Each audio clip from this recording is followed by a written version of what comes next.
السلام علیکم۔ مزید اچھی ویڈیوز دیکھنے کے لیے ہمارے چینل کو ضرور سبسکرائب کر دیں، شکریہ۔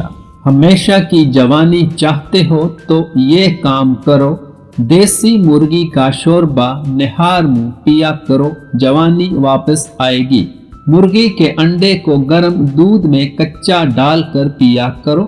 جھریوں سے جان چھڑانی ہے تو گاجر کا چھلکا کھاؤ۔ کدو کا سالن کھانے سے جوانی مڑ کر واپس آتی ہے۔ سانڈ کے سینگ کو جلد پر رگڑا کرو، جلد نرم ہو جائے گی۔ شام ہوتے ہی 3 بار نمکین پانی کے غرارے کرو۔ پیاز کو کاٹ کر مسئلہ کرو، بدن کی جلد تازہ ہوگی۔ ہاتھی کے دانتوں کو پیس کر جلد پر لگایا کرو۔ پودینے کی ڈنڈیوں کو چبانے سے جوانی آتی ہے۔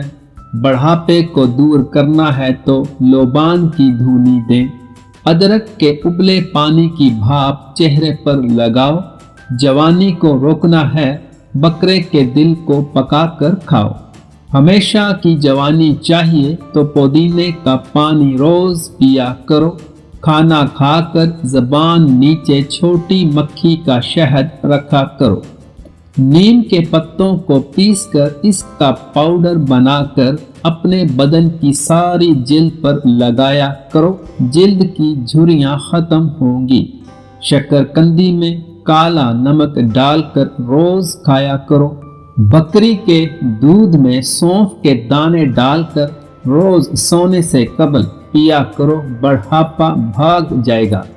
گھر میں چمگادڑ آ جائے تو فوراً اسے بھگا دو، ورنہ اس کی موجودگی میں سانس اور دمہ کی بیماری لگ جائے گی، جس سے بڑھاپا جلدی دروازہ کھٹکھٹانے آ جائے گا۔ رسول اللہ صلی اللہ علیہ وسلم نے فرمایا کہ پیشاب سے خوب احتیاط رکھا کرو، کیونکہ اکثر قبر کا عذاب اسی سے ہوتا ہے۔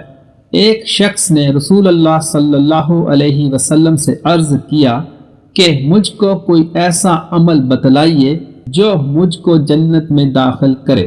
آپ صلی اللہ علیہ وسلم نے فرمایا، غصہ مت کرنا اور تیرے لیے بخشت ہے۔